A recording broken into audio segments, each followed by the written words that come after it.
તો મહત્વના સમાચારની વાત કરીએ. પ્રધાનમંત્રી મોદી છે તે હાલ સંબોધન કરી રહ્યા છે. પીએમ મોદી છે તે તેમનું સંબોધન કરી રહ્યા છે.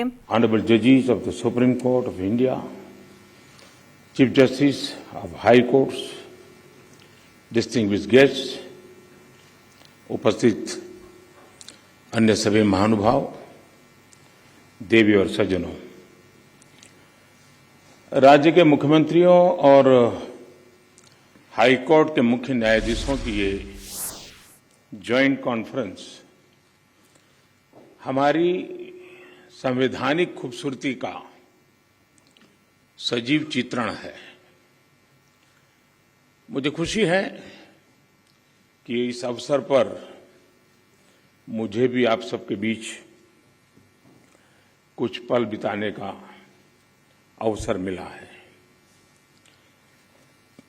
हमारे देश में जहां एक और जुडिशरी की भूमिका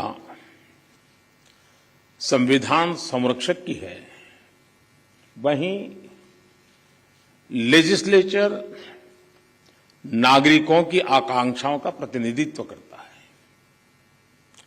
मुझे विश्वास है कि संविधान की इन दो धाराओं का ये संगम, ये संतुलन देश में प्रभावी और समयबद्ध न्याय व्यवस्था का रोडमैप तैयार करेगा।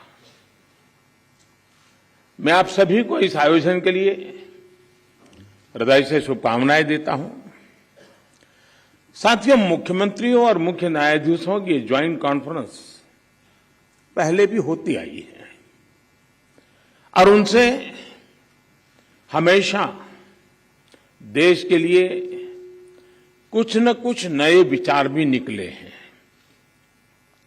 लेकिन ये इस बार ये जो आयोजन अपने आप में और भी ज्यादा खास है। आज ये कॉन्फ्रेंस एक ऐसे समय में हो रही है जब देश अपनी आजादी का अमृत महोत्सव मना रहा है। आजादी के इन 75 सालों ने जुडिशरी और एग्जीक्यूटिव दोनों के ही रोल्स और रिस्पांसिबिलिटीज को निरंतर स्पष्ट किया है। जहां जब भी जरूरी हुआ देश को दिशा देने के लिए ये रिलेशन लगातार इवॉल्व हुआ है। आज आजादी के अमृत महोत्सव में जब देश नए अमृत संकल्प ले रहा है, नए सपने देख रहा है, तो हमें भी भविष्य की तरफ देखना होगा। 2047 में जब देश अपनी आजादी के 100 साल पूरे करेगा, तब हम देश में कैसी न्याय व्यवस्था देखना चाहेंगे। हम किस तरह अपने जुडिशियल सिस्टम को इतना समर्थ बनाएं कि वो 2047 के भारत की आकांक्षाओं को पूरा कर सके, उन पर खरा उतर सके। ये प्रश्न आज हमारी प्राथमिकता होना चाहिए। अमृत काल में हमारा विजन एक ऐसी न्याय व्यवस्था का होना चाहिए जिसमें न्याय सुलभ हो, न्याय त्वरित हो और न्याय सबके लिए हो। साथियों, देश में न्याय की देरी को कम करने के लिए सरकार अपने स्तर से हर संभव प्रयास कर रही है। हम जुडिशियल स्ट्रेंथ को बढ़ाने के लिए प्रयास कर रहे हैं। जुडिशियल इंफ्रास्ट्रक्चर को बेहतर करने की कोशिश चल रही है। केस मैनेजमेंट के लिए आईसीटी के इस्तेमाल की शुरुआत भी की गई है। सबऑर्डिनेट कोर्ट्स और डिस्ट्रिक्ट कोर्ट से लेकर हाई कोर्ट तक वैकेंसीज को भरने के लिए भी प्रयास हो रहे हैं। साथ ही जुडिशियल इंफ्रास्ट्रक्चर को मजबूत करने के लिए भी देश में व्यापक काम हो रहा है। इसमें राज्यों की भी बहुत बड़ी भूमिका है। साथियों, आज पूरी दुनिया में नागरिकों के अधिकार के लिए, उनके सशक्तिकरण के लिए टेक्नोलॉजी एक इंपॉर्टेंट टूल बन चुकी है। हमारे जुडिशियल सिस्टम में भी टेक्नोलॉजी की संभावनाओं से आप सब परिचित हैं। हमारे ऑनरेबल जजेस समय समय पर इस विमर्श को आगे भी बढ़ाते रहे हैं। भारत सरकार भी जुडिशियल सिस्टम में टेक्नोलॉजी की संभावनाओं को डिजिटल इंडिया मिशन का एक जरूरी हिस्सा मानती है। उदाहरण के तौर पर ई कोर्ट्स प्रोजेक्ट को आज मिशन मोड में इंप्लीमेंट किया जा रहा है। सुप्रीम कोर्ट ई कमेटी के मार्गदर्शन में जुडिशियल सिस्टम में टेक्नोलॉजी इंटीग्रेशन और डिजिटाइजेशन का काम तेजी से आगे बढ़ रहा है। मैं यहां उपस्थित सभी मुख्यमंत्रियों और हाईकोर्ट के सभी चीफ जस्टिस से भी आग्रह करूंगा कि इस अभियान को विशेष महत्व दें, इसे आगे बढ़ाएं। डिजिटल इंडिया के साथ जुडिशरी का ये इंटीग्रेशन आज देश के सामान्य मानवी की अपेक्षा भी बन गई है। आप देखिए, आज कुछ साल पहले डिजिटल ट्रांजैक्शन को हमारे देश के लिए असंभव माना जाता था। लोगों को लगता था, लोग शक करते थे, अरे ये हमारे देश में कैसे हो सकता है। और ये भी सोचा जाता है इसका स्कोप केवल शहरों तक ही सीमित रह सकता है, उससे आगे बढ़ नहीं सकता है। लेकिन आज छोटे कस्बों और यहां तक गांवों में भी डिजिटल ट्रांजैक्शन आम बात होने लगी है। ये पूरे विश्व में पिछले साल जितने डिजिटल ट्रांजैक्शन हुए उसमें से 40% डिजिटल ट्रांजैक्शन भारत में हुए हैं।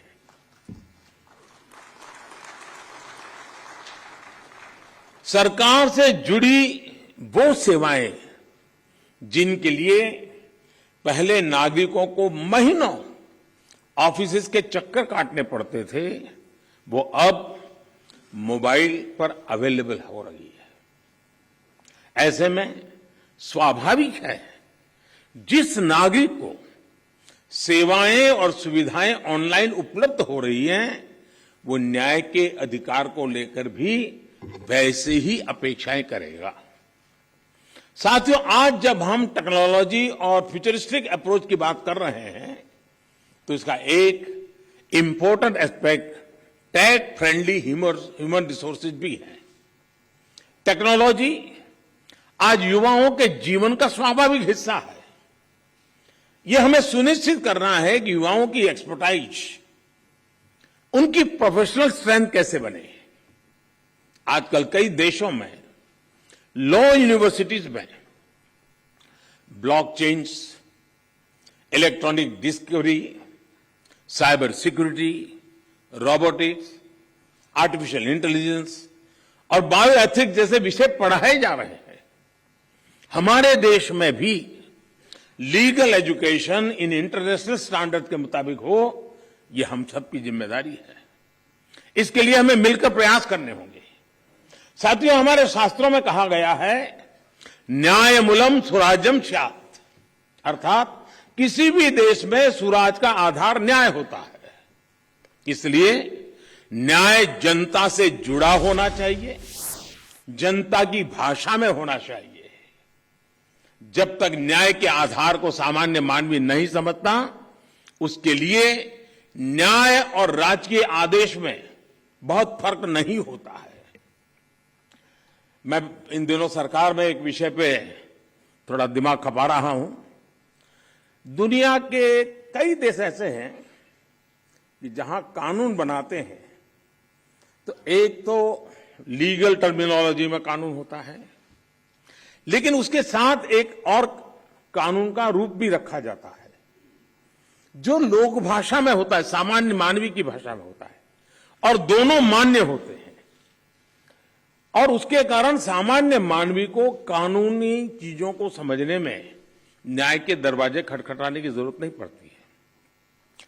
हम कोशिश कर रहे हैं कि आने वाले दिनों में हमारे देश में भी कानून एक पूरी तरह लीगल टर्मिनोलॉजी हो, लेकिन साथ साथ वही बात सामान्य व्यक्ति की समझ में आए उस भाषा में, और वो भी दोनों एक साथ असेंबली में या पार्लियामेंट में पारित हो, ताकि आगे चल करके सामान्य मानवी उसके आधार पर अपनी बात रख सकता है।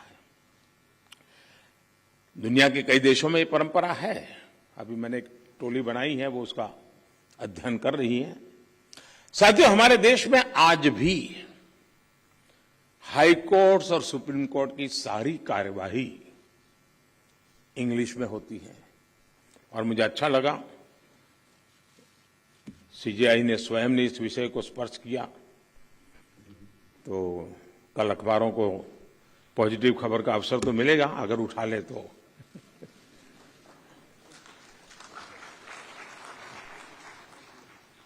लेकिन उसके लिए बहुत इंतजार करना पड़ेगा। साथियों, एक बड़ी आबादी को न्यायिक प्रक्रिया से लेकर फैसलों तक को समझना मुश्किल होता है। हमें इस व्यवस्था को सरल और आम जनता के लिए ग्राह्य बनाने की जरूरत है। हमें कोर्ट्स में स्थानीय भाषाओं को प्रोत्साहन देने की जरूरत है। इससे देश के सामान्य नागरिकों का न्याय प्रणाली में भरोसा बढ़ेगा, वो उससे जुड़ा हुआ महसूस करेगा। अब इन समय हम एक कोशिश कर रहे हैं कि टेक्निकल एजुकेशन और मेडिकल एजुकेशन मातृभाषा में क्यों नहीं होना चाहिए। हमारे बच्चे जो बाहर जाते हैं दुनिया की वो भाषा कोशिश करते हैं पढ़ करके फिर मेडिकल कॉलेज की, तो हम हमारे देश में कर सकते हैं। और मुझे खुशी है कई राज्यों ने मातृभाषा में टेक्निकल एजुकेशन, मेडिकल एजुकेशन के लिए कुछ इनिशिएटिव लिए हैं। तो आगे चल करके उसके कारण गांव का गरीब का बच्चा भी जो भाषा के कारण रुकावटें महसूस करता है, उसके लिए सारे रास्ते खुल जाएंगे। और ये भी तो एक बड़ा न्याय है, ये भी एक सामाजिक न्याय है। सामाजिक न्याय के लिए न्यायपालिका के तराजू तक जाने की जरूरत नहीं होती है। सामाजिक न्याय के लिए कभी भाषा भी बहुत बड़ा कारण बन सकती है।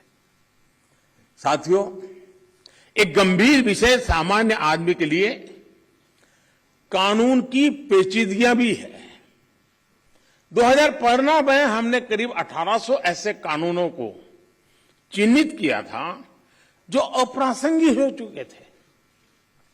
इनमें से जो केंद्र के कानून थे, ऐसे 1450 कानूनों को, 1450 कानूनों को हमने खत्म किया।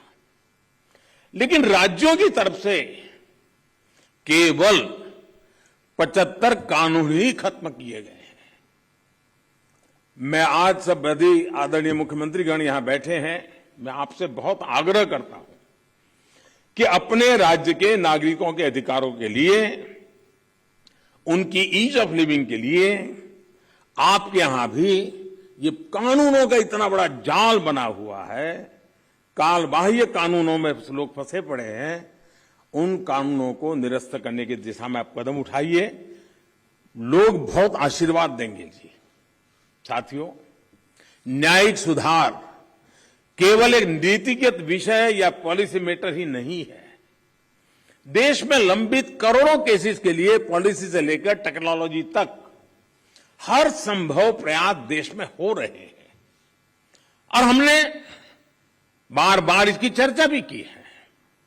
इस कॉन्फ्रेंस में भी आप सब एक्सपर्ट्स इस विषय पर विस्तार से बात करेंगे ही, ये मुझे पूरा विश्वास है।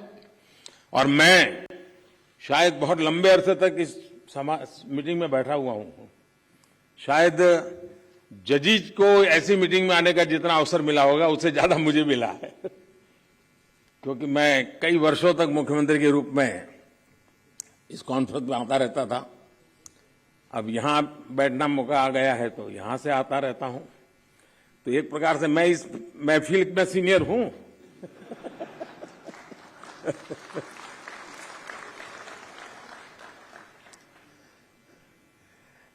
साथियों, इस विषय में जब मैं बात कर रहा था तो मैं मानता हूं कि इन सारे कामों में मानवीय संवेदनाएं जुड़ी हुई है। मानवीय संवेदनाओं को भी हमें केंद्र में रखना ही होगा।